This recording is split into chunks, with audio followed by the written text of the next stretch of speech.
stay on the point, bro. That's the I'm point. That hearing just this. answered your I'm question. I didn't hearing. even get to Listen to nothing what off I'm the point. saying, though. Listen to what I'm saying. I'm hearing We this didn't let the from man finish. I'm hearing this from Africans and Pan Africans that we haven't built anything here, and we Bro, can't achieve. Listen, and we can't achieve success without working with the continent.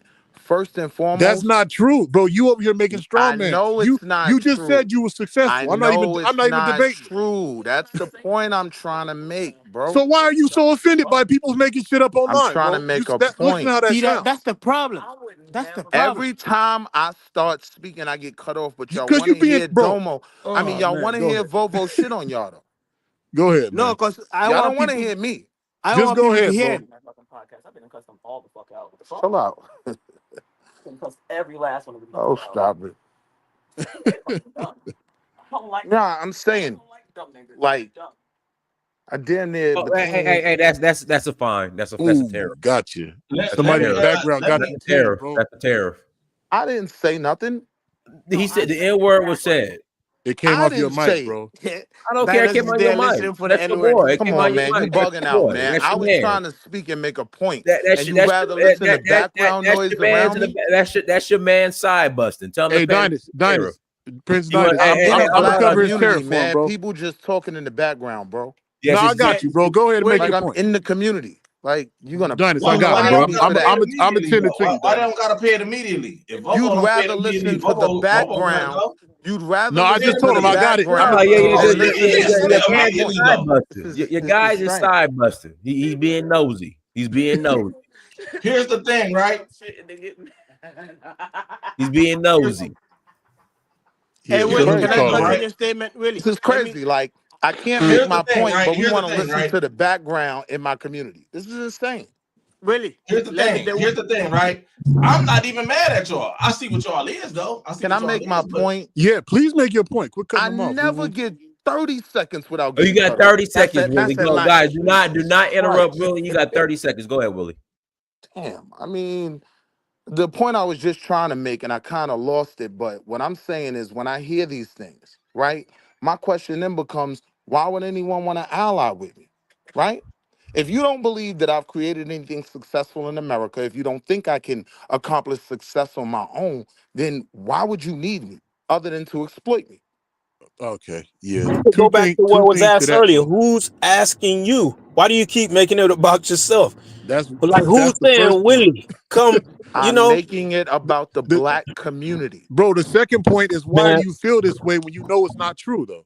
We can look up statistics and prove the black community is the most educated community in the world as far as blacks go, and the richest community as far as blacks go in the world. You're not Like we can prove these understanding my things, point, brother. bro. So So then we why are you so agree. offended by So hearing nonsense you though? Like keep why is that asking getting to the you? And you same ain't got thing, to but you so won't let me answer you. because you. Hey, Wall Street. You The Go ahead, said bro. that reality is, 10 the Go times, ahead. reality bro. is, if you look at All right, I'm the gonna go on reality, mute again there, and see if if I you look could at the get a reality, word off edgewise when I come back. I'm gonna go on mute again.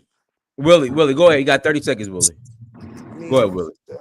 I'm thrown off, man. I'll wait till it come back around. hey, you know, it's funny how the folks who own the Hey, most airtime. I ain't got my tariff yet, man. I got you, Dynasty. I got you, bro. I ain't got the tariff yet. No, I got no. you, Hold man. on. Relax. I ain't got the tariff yet. I got it, man. I got it. Hold on. I got close them doors. Close them Hold doors. on. Hold on. I gotta send a note real quick. Hold on. Close the doors, y'all. Close the doors. Nah, bro, I'm good for it. Come on, man. Come on, hold on. Close the door. Because Willie and Kyla tried to be cheap yesterday. Bro, I'm not cheap. You Hold got it. on, There man. it goes. Hey, we close the doors. Open the door, man. Let me out. How many of y'all really Hold on. close the doors for me for a quick moment? I want everybody to quickly. How many of y'all really received something from the word of the Lord tonight? Close the doors for me for a quick moment. I want you to remain standing quickly. How many of y'all really received something from the word of the Lord tonight? Let us out, man. When you study scripture, you will notice that whenever God did you something got it, in the Dinus. lives. Okay, I got it, y'all. Okay, we're gonna open the door. We're gonna open the church back up. We're gonna open the church back up. All right, Hey, go ahead. let me say this. I think the reality is, right, you have to evaluate investments, right, on their own merit, no matter where you invest, be it Africa, America, anywhere. That's just reason. You can't investing based on that someone is black, white, Chinese. That's just, man, the logic ain't there. Now, if you want to donate, that's a different, or if you want to help, that's different, right?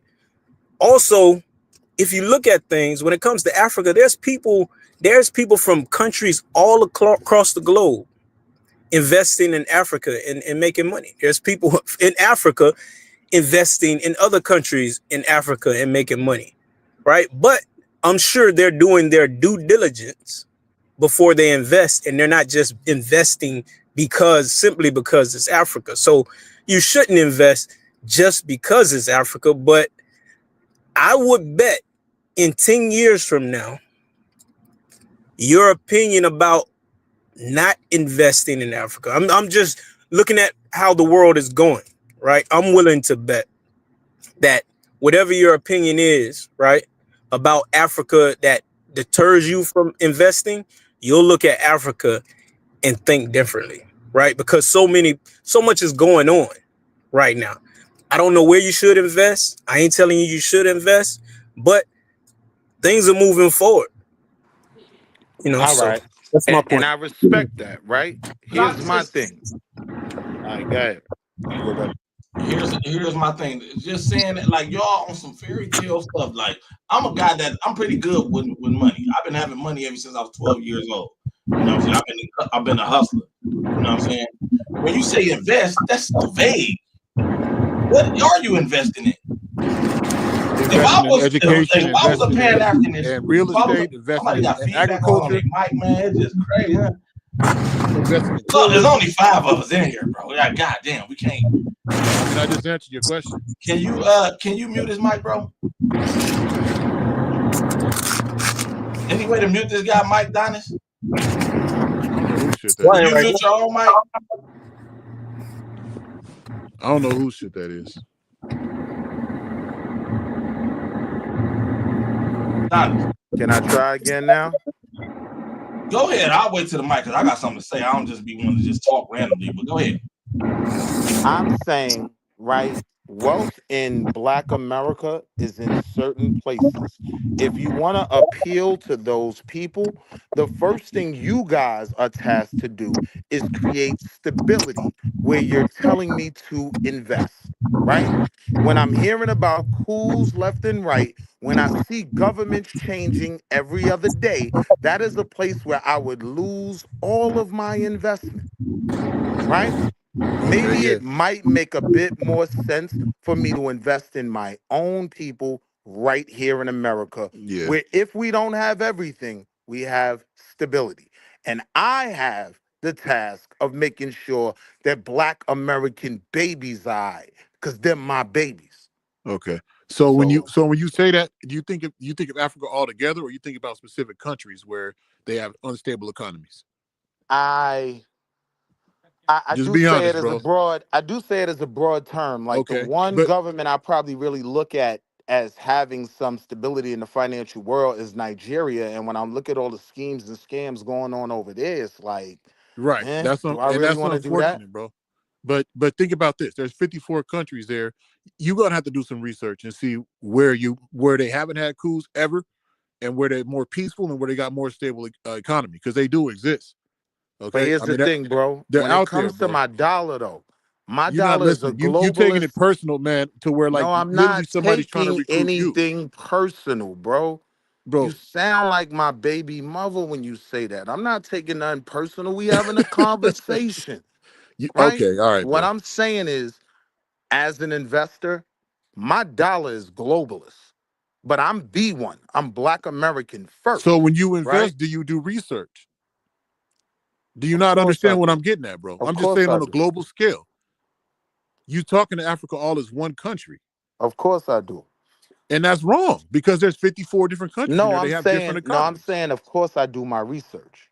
So, bro, so what I'm saying is just simply do your research and see where economies is more stable and where your money can go further. There's other people that do that. That's part of being an investor. You want to be first and you want to be early, right? So if I am an entrepreneur, You're right? not listening, Hoss. I You're am, not listening at listen, all, man. no, I am listening. I heard your point, and I'm not disagreeing with your point.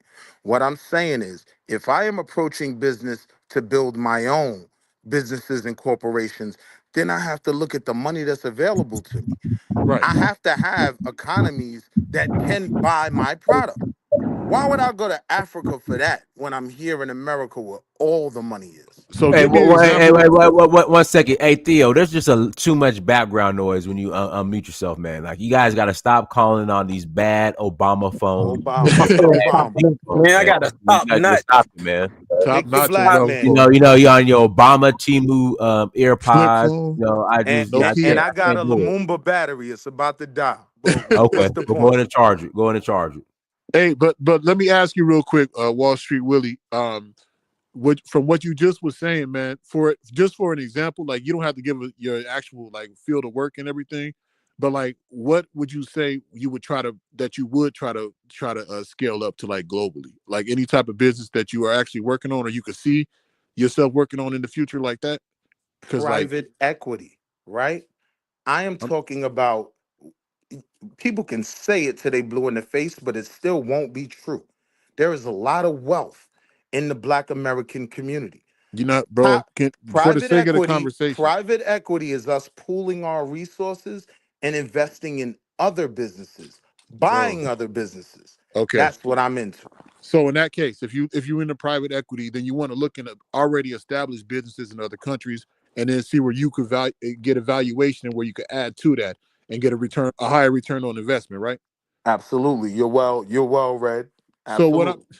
what I'm saying is, why don't you look into where different fields are growing? Okay, you understand this? I'm guessing that Africa is going to become the number one population for consumers in the near future. That the average population in Africa, the average age, median age in Africa is 19 years old. So those people are going to become consumers as they grow up, and the population How? continue.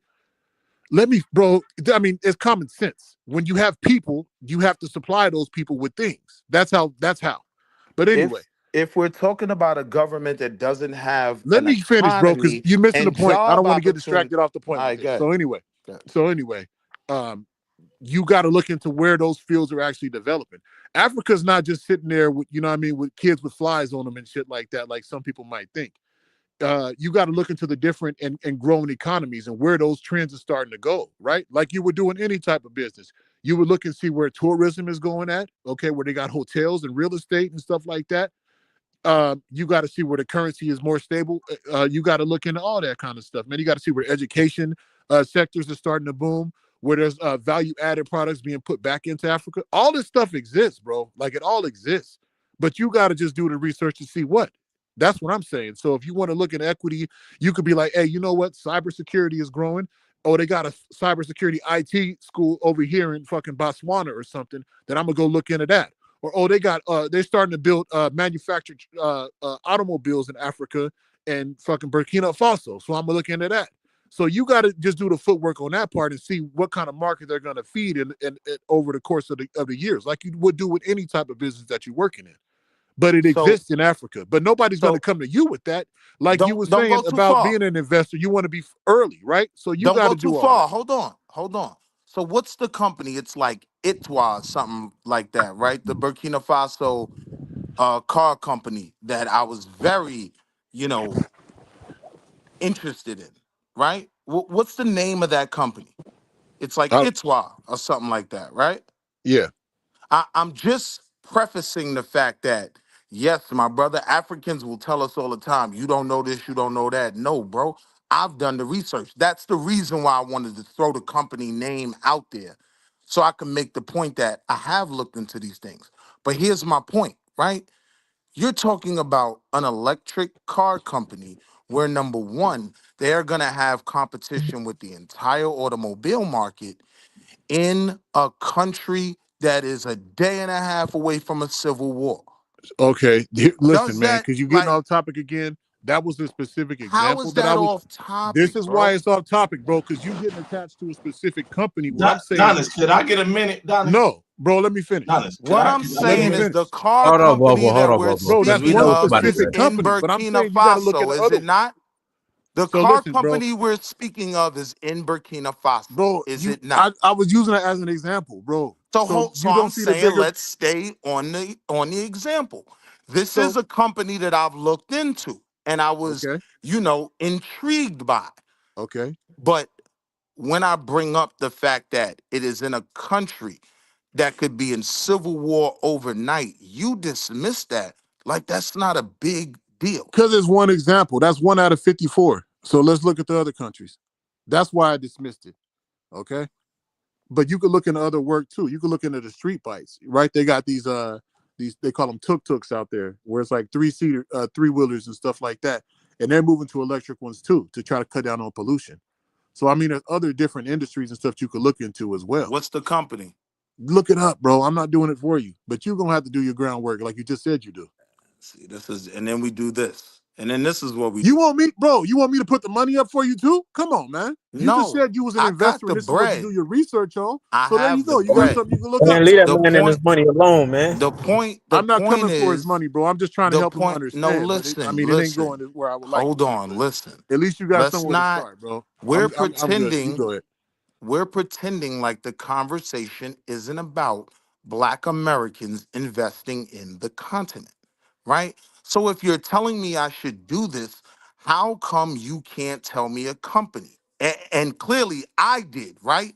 Maybe I know more about the market out there than you, and maybe there is nothing worth investing in out there on the level of the opportunities that I have.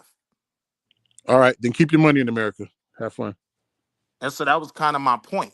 Like what I'm saying is, again, nobody's necessarily coming for hold you on, that, but you can look it up, bro. That's what my point is. Why don't you look up Spiro, SPIRO. All right, that's one right there. So I think they make electronic. I think y'all beat that dead horse into the ground. I'm done on that point. You don't know where any investments are in Africa, so you're not until you see not the right one for this conversation. Who, me? Right. So no. What I'm saying, Wall Street. You're the one who got to do it for investments. I told you a company right now that you could look up. So how's that not the right one? I told you that company. I just told you to look up Spiro. Man, listen. SPIRO. Did I not just say that? If you don't know, Wall Street. I think the point is, like, don't exclude, right? Africa, don't turn a blind eye. I think that's what people would suggest. Don't turn a blind eye to Africa just because of the history of Africa. There may be opportunities there. Most people probably don't on this panel probably don't know exactly where to tell you to invest your money. That's research you would have to do. But there may be. I mean, it's a big continent. There may be investments in Africa. But it's your money, man. It's your money. I think the overall arching argument that a lot of people try to make is, when seeking a better quality of life as a Black man, we shouldn't isolate ourselves to these communities that we find ourselves in necessarily. Not that it's all bad, but I'm saying we have the right to be free, mobile, and Africa could be a place where you could find a better life for yourself, a better quality of life. Now look, brother, well said, right? But again, it doesn't sidestep the questions I asked, right? What I said was the continent is tasked with creating stability for itself, for any market that's not a colonial power that can just take, right? I'm not coming over there to just take, right? But who that isn't taking is looking to build or invest there? No one. When people talk about the BRICS, they're talking about India as this burgeoning billion people population. So I understood the point that the brother made, that all these people are becoming grown and it's going to be this huge population. But if there are no jobs, if literacy rates are extremely low, right? Bro, you if money misinformed isn't again. being made by the population, how would that benefit me if I'm not stealing? And I'm not going to go over there to steal. Bro, that was my point. The one thing I'm not going to do to my people. The literacy rate is increasing, and jobs and economies are growing. You got to look at the numbers. There's room for growth. Like everything is the best place to invest is where there's room for growth, bro. Again, you don't have to look into specifics. That's but only a fool would jump on the first thing somebody tells them to go and invest in. If I gave you a company like, here, invest here, and you did it, I mean, whatever happened from that point is going to be on you. You know that. So you got to do your research, bro. That's my point in the research part. That's all I'm saying on the research part. But I'm saying when you look If at it, you got to look into why people are investing, because you're not the first one there on the continent. You got to see the opportunities and stuff there. That was my whole point. And Wall Street point is he doesn't see it as it play it stands. safe in America, bro. I get As it I stands, want to Wall make a Street point to doesn't what you see it, just right? said, right? When I tell you Let me say this, that, right? Let me say when this, I fellas. hold on, Let real him quick, finish. Bobo, and I'm gonna pass off. When I tell you, right, that if these tariffs are announced again, right, the market is gonna tank, and you can invest in DXD, Delta X-ray Delta. It shorts the Dow Jones with 2 times leverage. So if the Dow falls 1%, this investment goes up 2%, right? If I'm coming to you telling you to invest in the market, I should be able to give you something like that. You don't agree? I didn't tell you to invest in the market, but I tell you this right now. Anybody on here, I dare y'all to take his advice and do that. I dare you. Let Vovo cook. But his point is taken though. Because I gotta go. I gotta go. Let me say this, right? Just listen to y'all. Y'all talking about Africa, then y'all talking about the Dow Jones and stock market and electric cars. When you look at the African, right? Look at their videos that they put out. They need the basic necessities. That's the first thing you need to be focusing on. If it was me and I was really a Pan-Africanist and I was gonna go back with my people and want to see my people doing good, I would go to the continent. But I will see what I can take from here back to the continent. You electric vehicles and the Dow Jones and all that ain't gonna work right now. And y'all ain't got the type of money to be investing in that. We talking millions. If I was a Pan-Africanist and I was ready to take the hit with my people here in America, a lot of things are cheap and you can get contracts with people. I would approach things like basic necessities. Like if you go to Dollar Tree, you could buy 5 toothbrushes for $1. I would buy 1,000 toothbrushes. Take that over there. There's free See, you don't understand. People that donate. Listen, there's people that donate stuff. It's not people. It ain't the continent is not like war torn and poor like you make it sound. It's just a Volvo thing. You don't really care about Africa because you care more about what Volvo's saying. I don't give a fuck what you say, bro. If he wasn't saying it here, that's all my point. But anyway, maybe I ain't saying nothing, bro. Just for the people in the chat, bro. I'm about to go. You about to have it. Hurry up. Yeah, I'm gonna hurry up. People donate clothes here in America. You can get that free because the goal as a hustler is to buy cheap and sell for more. Buy for 1, sell for 2. If you can get it free, it's people that with clothes that they donate clothes and shit like that. I done seen motherfuckers donate their whole house. Their pots, pans, shit like that. I would get with somebody, another hustler on the ground over there, and say, I can get all these clothes in. I'm gonna get them to you. I sell them to you for $1 a piece. And I'm gonna send them to you every month. And you get clothes. I'm giving game, bro. Like there's somebody you can't use it. Maybe you can't use it. I know you want to step on it, but let the chat use it. Maybe it's one guy in this 160 people that's watching. Maybe he can say, yeah, that's a good idea. Or maybe not. If you can get free, you can get 1,000 jeans for free every month, and you sell them for $1 to the African that's on the ground. That's $1,000 a month. Just in that. Shirts, shit like that. This shit is a lot of shit free in America that I would, if it was me, I would be shipping it. I would go find my African brother. You got feedback, man. Appreciate y'all letting me speak.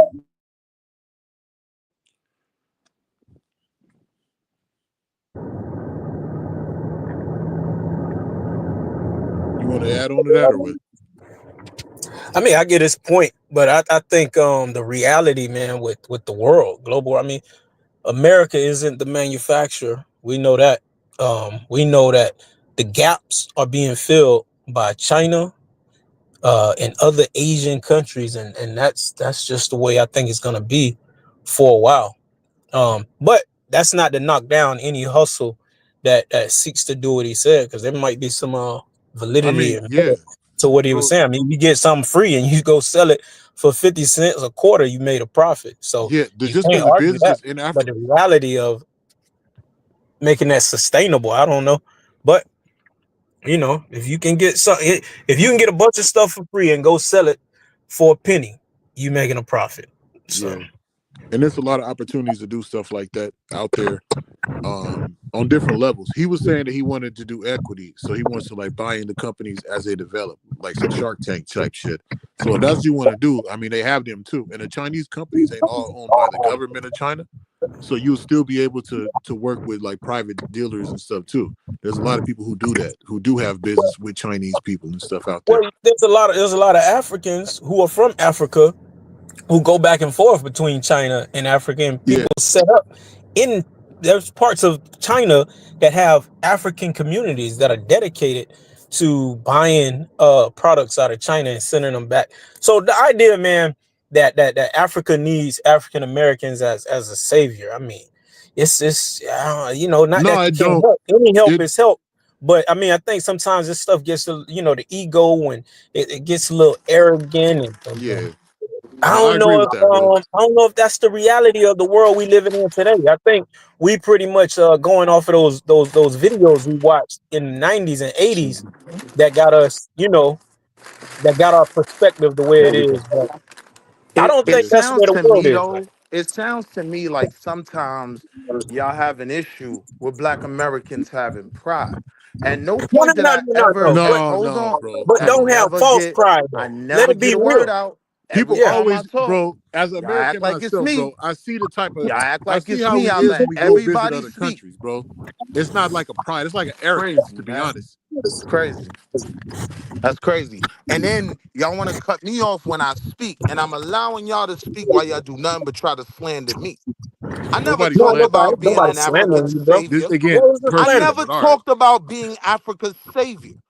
That was Well, never I'm my not point. talking about you specifically. I mean, but the Oh, idea, that's you hear kind of it the out. way No, it no, no. comes off. No, I you mean, heard a young nah, man. he Wait a minute. shows the super chats. I'm the narcissist, this, that, and the third. Oh, Just okay. for Well, knowing my place in the overall construct.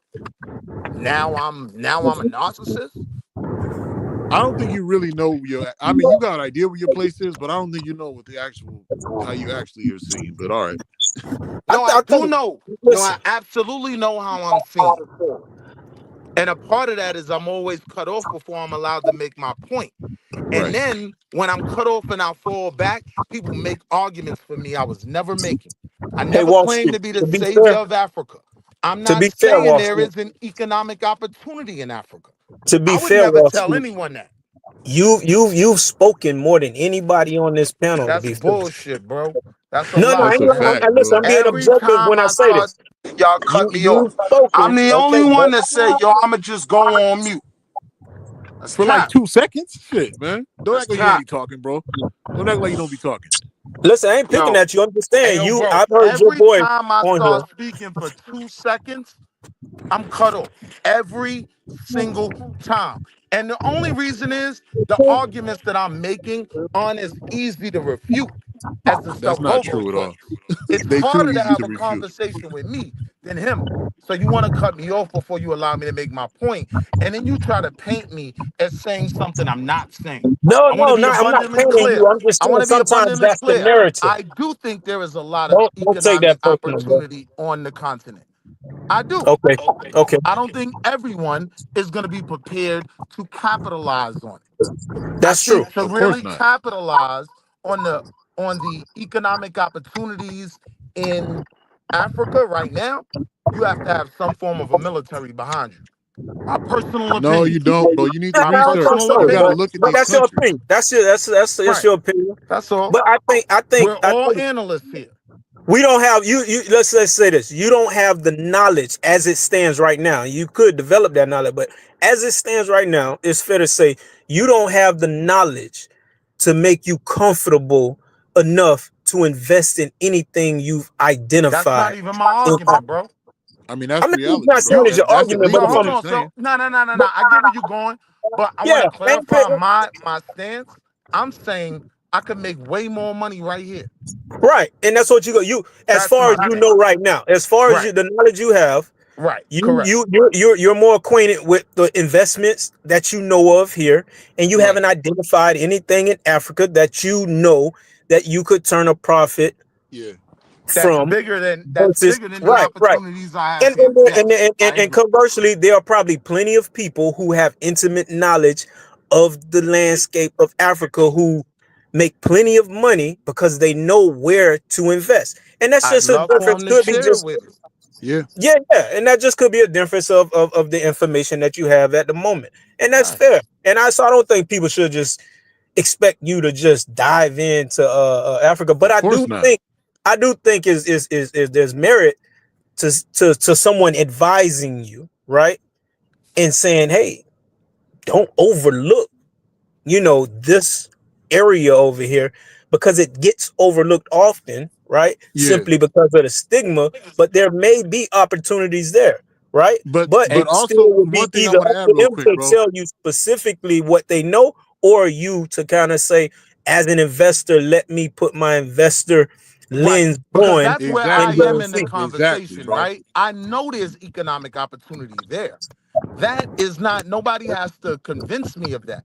But when I ask, where are these opportunities being capitalized on? Mum's the word.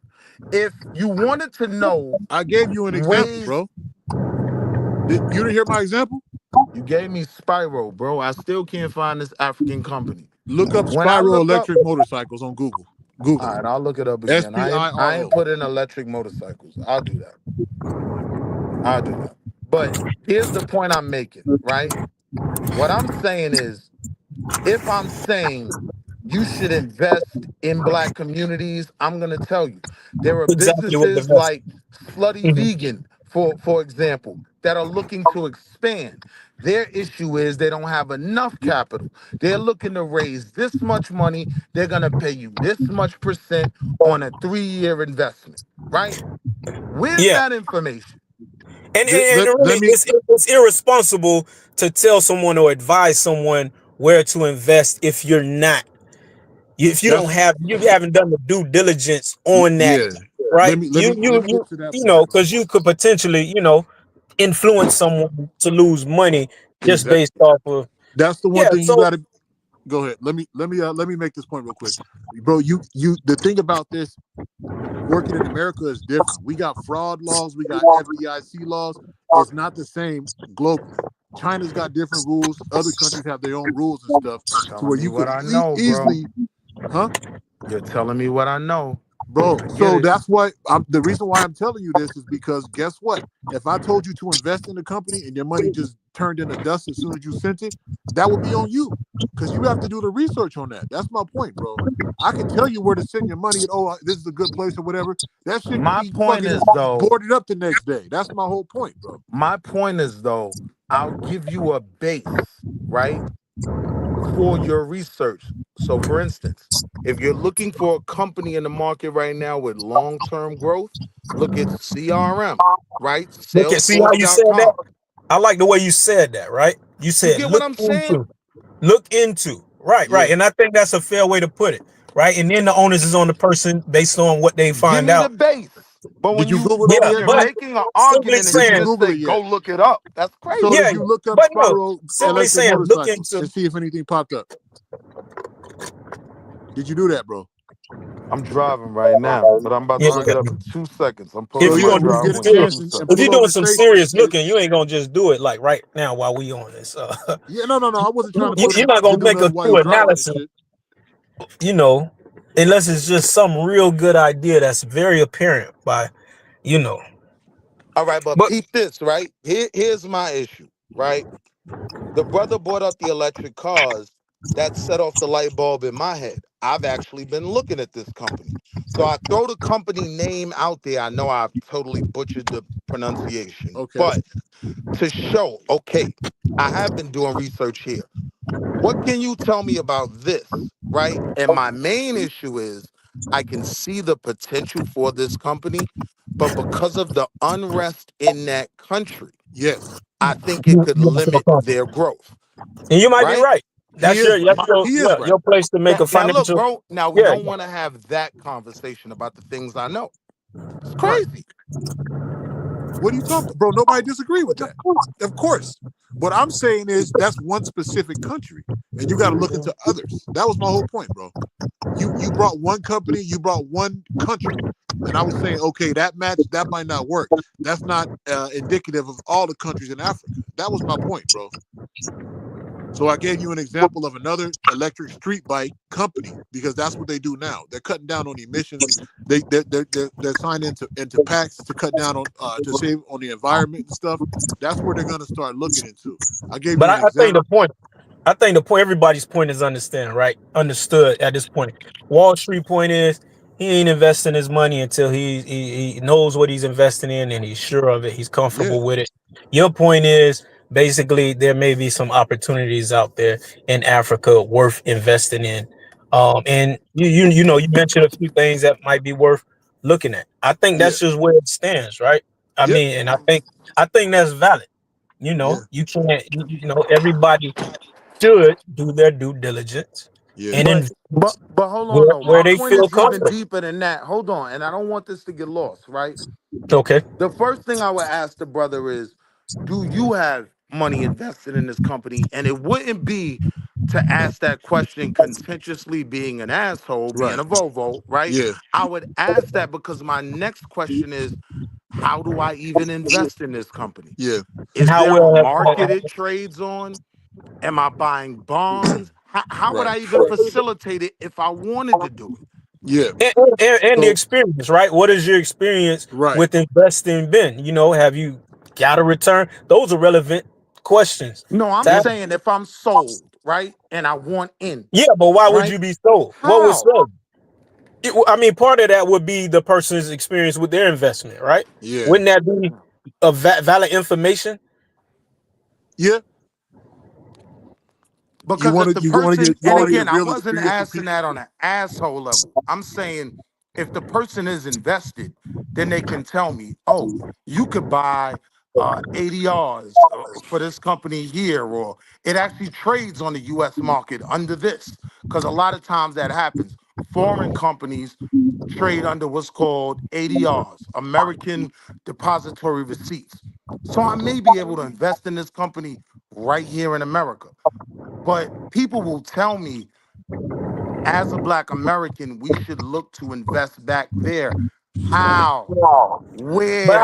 I think Start they're with saying it that. like that. I mean, But Wall Street, will I feel like I beat this they're- dead horse already, bro. yeah. They're saying it like that, but I think the thing, what is meant is look into Africa. You know what though? Absolutely. What I think So you I'm get, what I telling think you you, would. That's it. I'm sold That's on the it. prospects, right? Now that you've told me the opportunity is there, how do I invest? You look. Let me explain it this way, because that's a fair question, But bro. we I'm gonna should try to turn be. this into a I'm gonna financial try to. Yeah. advising But nah, the panel. point I I'm mean, making No, is I when understand. someone's telling me I should invest, right, and they can't tell me how to invest, 9 times out of 10 it's because they're not invested. Right. Right. So right now you ask how to invest or where to invest. Like I said, I think what you're getting to is that we don't want to, because I do feel like you making a valid point through I don't know if it's the way you talk or the tone or what it is, but actually listen to what you say. I actually think you're making a valid point. yeah. What you're saying is like, hey, all right, you explained it, but it's too vague. It's like my girlfriend, I was telling her I like Mediterranean food. She was like, what the fuck is that? You know, I just asked you like pizza or what? And I'm like, yeah. So to be more specific is what you're saying of an example. If I told her like I like gyros or fucking falafels or something, you know, I think that's what you're getting at. So And when I give start to specific. ask those questions, right, now all of a sudden I'm coming off as a narcissist, Bro, self-centered, you gotta right? let that go, Listen to man. what You I'm gotta saying let though. it go. People don't even understand it's coming I from a know, but place don't make it of about. agreement and wanting to be involved, Bro, right? we're here now, bro. We're here now. That's what I'm saying. To even We're here consider it, now. you have to be able to give someone a roadmap to do it. To be fair though, and this is not to you. Oftentimes, and I've been listening to chiming in on this for years, right? These conversations from some camps turn into we need to get together and go conquer or save or teach or you know what I mean? That's Yeah. insane. You'll end up with your head on a pike. No, you're right, and Right. that's why we're Like, not. That's why we're yeah. not really getting nowhere, because it's not going to You the know, I'm so no specifics. fool, you hear man. those type of things sometimes, and it's like, you know, you like they're looking at it like there's a backward people over there who are so detached from the world that they won't know what hit them if we go in, and or they need us to go. But Africa is connected to the world globally. Yeah, So you'll find out real there's quick like trying to do some there are shit like that. flights in and out of Africa as we speaking from all What over I'm the world saying is, with but the people with issues that long I money. know are there, Mhm. right? I'm not, if I decide to go invest there, I'm not investing solely to make a profit. It is from a place of my Pan-African heart, wanting to help, wanting to build middle classes over there and this, that, and the third, right? But, Mhm. but, like, everyone would rather hear Vovo's rant just to argue rather than be challenged. You see, when you let me talk for 2 seconds, we can get to something that we both agree needs to be built on. You know, Bring me the I roadmap. think it's the tone or something, bro. I don't know what it is. Maybe So you now here's talk my too thing. slow or So something. now, hold on. Let me bring it full circle. Instead of putting Boosie on the panel every day, instead of putting Polite's face to embarrass the Black American every day, how about we have a show on the roadmap to investment in Africa? How about trying that? Donis, you down? And listen. He watching cartoons and Again, shit. as somebody who done chimed in for a long time, man, you're gonna end up with a bunch of people trying to tell you a bunch of stuff. Some of it ain't gonna have no credibility. Some of it gonna lead you to a scam. You know what I mean? Yeah, Yeah, the scam is what I'm worried about with too. critical thinking, you could probably decipher the BS from. But there's a lot of people out there right now who done, Been put some money scammed. in places. Yeah, yeah. So Yeah. you know, there, there's No, I there's get there's that. And there's he don't data. Donis don't want to There's attach his data name to no like out bullshit there. like that, bro. What's that? I said I'm sure Donis don't want to really attach his name to no bullshit like that because they Yeah, would come at you don't him want because to that's turn who they it to know, like you know? an investment panel where people are misleading people and Yeah. you know what I mean? Hyping up. Right. Yeah. They're trying to There's get you buying methods to crypto do and that. shit like that, not knowing Right. shit, bro. So, but I'll And tell you and this, bro. that, You got to look into looking at like Kampala, in East Africa and Uganda, That's what and the then typical conversations here have started to create. So I'm saying let's okay. just what's that? move away from that. What's that? So, did you look into Kampala, like in Uganda? That's a country that I know is got a lot more tourism and stuff coming in. Mostly a lot of Asians and Africans and Europeans because they speak English in Uganda. It'd probably be easier to set up, but you're gonna have to see like specifically what. But their tourism is actually on the rise, for their national parks and their stuff like that. So I'm saying like I don't know specifically what type of equity you was kind of looking at like goods and services, I guess, or something along those lines to invest in. But it's a lot of stuff out there, bro, in different countries. I would just see, I would kind of just start with where the most developed and most It stable sound like the man countries in know Africa about is. investing though. It sounds like So he know about investing. So Yeah, but I'm saying like he talks about Africa like it's the boogeyman and shit, man. So I'm just saying look No, into I where mean, it's but you safe. get his I'm point. You get not his talking point though. about He Africa like it's made the his point. boogeyman. We already conceded that we get his point and where he was coming from. I mean, ain't no I sense of get. backtracking on that. So let me lay this out. So let's say like to your point, how about you pick I don't know. I'm just gonna throw out some stuff and you Man, tell me. listen, unless you invested in something and you finna tell him what you did, how you did it, and what you got, what's the point? All right. What's the I mean, point? I You won't even just bother throwing then. stuff. You know what I mean? You just throwing stuff out there, and maybe you saying, "Hey, you should look into this," but I mean, You won't. So look, But look, but here's it's a crazy plan. to get a specific example. Like to me, I would Here's a never plan I'm working on for I wouldn't Black feel right telling American somebody kids. something where to Here's a invest. plan I'm working on for Black American kids that I think eventually I'll be able to sell to the tons of white kids that don't get this information either, right? I call the program the Curve, Cultural Unification and Cultural Unification, Restructuring, and Veering Expectations, right? So basically, I want to teach financial literacy in high school, right? I have a specific curriculum for freshman year. It's basic finances. You're going to learn APR rates, the difference between debit and credit, and the basics. Second year, introductory investments. So they'll be able to set up a mock portfolio, see how their investments do, what makes money, what doesn't. They'll learn about options and basic things like that.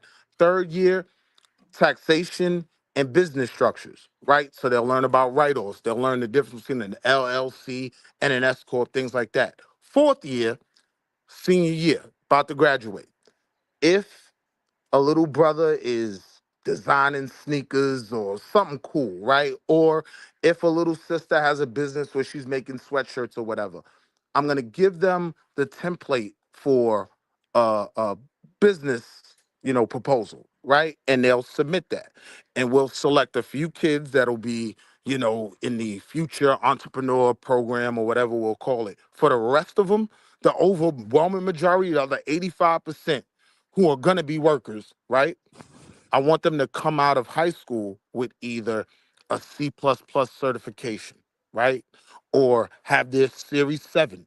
So every summer they leave college, they have a job at Wells Fargo where they make the same amount of money their mama making, right? Now, how do you make the money?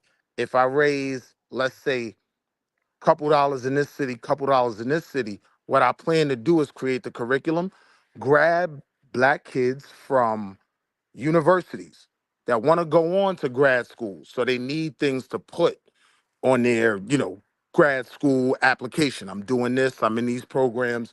We're going to write you an amazing letter. We'll give you 3,000. You know what I mean? And the rest I would keep. You know what I mean? Like, and eat well. But I would be doing something for my people, right? I would be helping these kids that also want to go into grad school, and I'm making money hand over fist. That's Why a don't you create an program I'm online working course? on currently. Why don't you create an online course, bro? Oh, guys, let's do this. I'm going to pass it to Decorum, and then we got to close out. Decorum, go ahead, Decorum. I just wanted to come up here and respond to Willie and Bovo, but Bovo left, so I didn't get an opportunity to. But Willie, it sounds Oh like man. Hey, yo, bro, I it know this sounds like gonna be you bad. want Once you to put me with invest Volvo, in. I know this gonna be bad. Well, no, but you had made the comment that you didn't feel like you should be drawn to Africa. You shouldn't be forced to have to go over there. And the only thing I wanted to say in response, and Volvo had said something similar along those lines. And the only thing I wanted to say in response to that is I think sometimes this debate gets framed in those terms as if someone is demanding that you go there and do something for the people there. And I just think that's the wrong way to look at it. I think that it's an opportunity that exists, and it's the largest opportunity this century, according to all the institutions, the IMF, the World Bank, Chase, and all of the big institutions. They all say and recognize that that continent is where the money is going to be made this century. And so, I mean, you changed sort of your position on that as I've been listening. And it sounds like you want to do, you clarified it. Yeah, thank you. It sounds like you are interested in the markets, right? And I just don't think that that is the best way to have an impact on the continent, personally. And I mean, that's having been to Kenya, having been to South Africa and Namibia. I don't know that that is the way you're going to substantially change and impact people's lives is through the Johannesburg Stock Exchange. And I don't even know that you'll get a good return. There's a reason why the U.S. has the best markets. So you might not even get a good return. I think the way to do But it I is do to get have your point. physical It's business. resonating. Yeah, you want to do physical business. You want to do something in the physical world, employing Venture people. capitalism, something like that. Yeah, you want to do some venture capitalism. You want to do some, start an actual physical business, real estate, something like that. That's going to employ people. He's not a venture capitalist. I'm sorry. I think he made it clear that he's not a venture capitalist. He's more in investments as far as stocks and I started with private equity. Private equity, yeah. That was where I started. So Is that what you private want to get equity into is now, literally still, the or no? heart of venture capital. Oh, okay. That might So be something that is I'm open to more these useful deals in to those fund countries. companies. My fault, I ain't mean to cut you off. No. I'm just saying that might be something, going back to the VC route, that might be something that can have an impact in a place like Kenya and an impact in a place like South Africa. versus just investing in the Nairobi Stock Exchange. I mean, baby Where steps. you might not He'll get a get very good there. return. The important Now, thing is breaking ground. now you got to understand, right? With my knowledge of the continent and its needs, right? I understood that from the gate, right? What I'm saying is when I present certain things in terms of investment, it's sexy. It's something you want to get into because I make it make sense. What I am charging the people who are saying this is the route that we should go, start laying the groundwork. Make it make sense for people, and then maybe we'll be believers. But it becomes just a lot of grandiose ideas Yeah. with no traction on the ground. Start So could I laying ask out you this, the bro? yeah. What would you like to see people say to explain more? Like how would you like them to like break it down instead of just kind of throwing out more vague things? What would be like more specifics you want to hear from people? So even in investing in, any country, right? I'm looking at the market, I'm looking at the product or service, right? And then I'm looking at the internal layout, the funding, who's setting it up, what are the deals worth? If I put in 100,000, am I getting 5% in installments quarterly? Like, so that's what I'm looking for, right? This is the market that needs this. This is the company, or sometimes as simple as this is the guy that's working on this, and this is how much he needs, right? Okay, so We expect to make this amount of money over the next 5 years, right? okay. Yeah, let me make sure I got you real quick, This bro. is So what you're you'd saying make. no, I'm not trying to cut you off. I just want to make sure I understand what you're saying. Mhm. You want to say you want to then to mention specific growing fields and companies by name of what's doing what's already on the ground, already being done, tangible grassroots already in action, and And, how the and game here's is the thing, played. bro. With Africa, it doesn't even have to be a growing market. Africa is still extremely underserved in certain needs that could potentially be profitable, right? But I need to see the layout and the groundwork for a return on my investment. So And how Well, you I'm you not might like a have looking to to do hit the business like cover an off like the ball. exploratory What mission. I'm I mean, saying is, if I could make 5% off Amazon and I can make 2.5, but potentially help create a middle class town in Burkina Faso, I'll say forget the 2.5. Right? Like I'll go with investing in my own. But don't just so tell me to do it without laying the groundwork. How would so I you even do it? so you want to see like specific areas where there's already development, but where money or funds can go to take it to the next level, something like that. Who can I take this $50,000 that I want to invest to, right? And why should I trust them? It Yeah, but starts with that. I understand you now. Yeah, I would not feel comfortable telling nobody nothing like that, to be honest. But yeah, I understand where you're coming from. To me, that's dangerous. I couldn't do that. I couldn't sleep at night if I did that. But yeah, I understand where you're coming from at least. yeah, I mean that to me that sounds like venture capital a little bit. Yeah, And no. no, I don't. I think that's a lot of what is needed,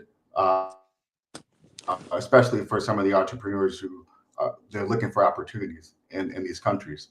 But that is something that, again, I think you would have to do an exploratory mission to the countries you're interested in, because you're not gonna get that information necessarily online. Okay, I you're only wouldn't gonna get trust that it information online. from people on No, the I just ground. wouldn't. And that's coming from me, bro. I'm telling you, I wouldn't trust me if I told you some shit like that, you know? I mean, you're gonna have to get it from the ground, like he said, making trips over there and stuff, man. What I would say, sound like you got some type of money. I'm assuming. Take a quick little trip, bro. You can get a round trip flight to pretty much anywhere in Africa for like under $1,000. You know what I mean? You can get an aisle seat or a window seat. You know what I mean? You can get an Airbnb for maybe another. You can get another 1,000 or less for an Airbnb somewhere for a week. You know what I'm saying? And you could be set up somewhere, maybe 10 days or whatever, in a nice area. You know, for like But $1,000 or bro, less. on, And on, that's a on quick little some trip. You can go there and see the beaches and stuff, the casinos, the hotels, whatever it is, and just kind of get a lay of the land with that. but bro, here's my point. Like on some real doo-doo, right? On some real doo-doo. Like if I ask this question, let's say to Warren Buffett, right? Since he's about to step down and it's the end of an era, right? One of the main reasons why people trust him is they know he has skin in the game, right? He's already invested in these things. So when I'm asking people, Okay. how would I even put my money in the game?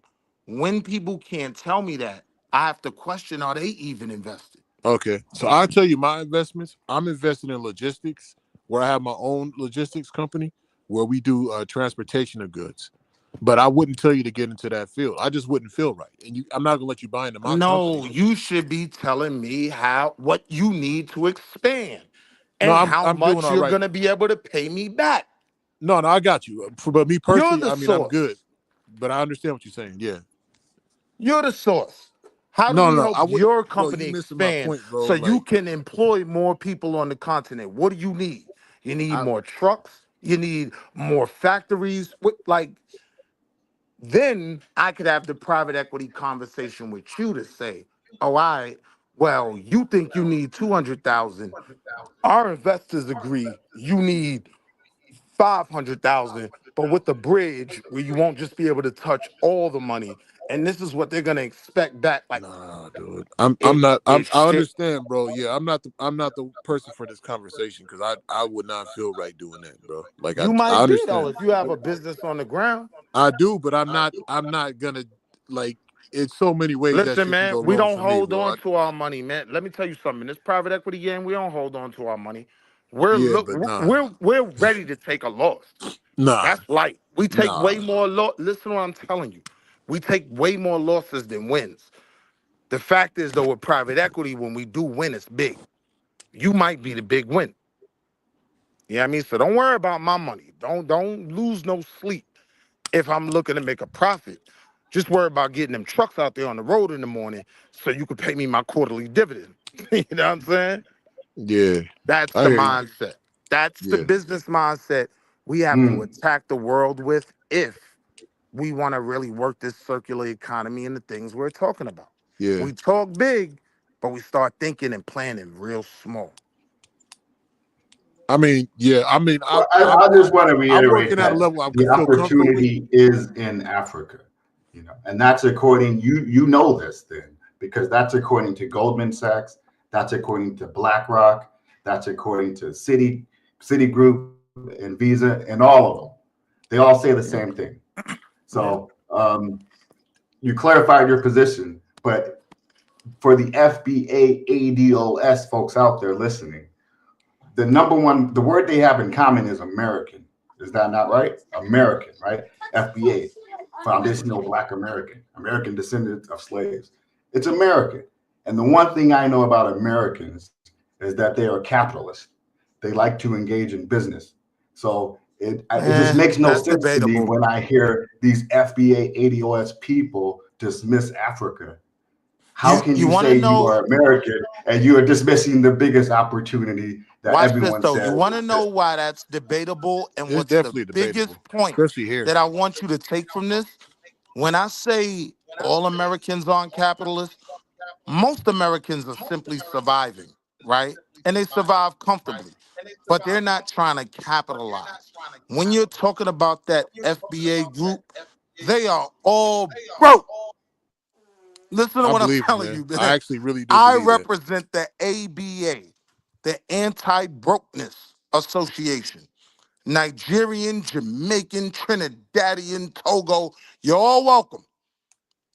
But we have to have like-minded goals, and there has to be a mutual benefit. Can't be one-sided. So I think again, when we talk about the mutual benefits, that's business, obviously. One side, I mean, I guess if you see capital and the money side, that's one side, but also having like another country that you can go to, like a secondary home, and where your daughter can go further. I mean, you got to see the benefit in that. So many other countries see that. So you So know what I I'm Yeah, think saying? we're hey guys, all, I think we're all kind of hey, on the y'all, same page. we're gonna close out. Hey, everyone, All thanks so much right. for joining. You know, we're back on tomorrow. Everyone, thanks so much for Good joining. bill, Like, good share, bill. subscribe. Until next time, family. Dynasty Mirror, search for a rule. Peace. Peace.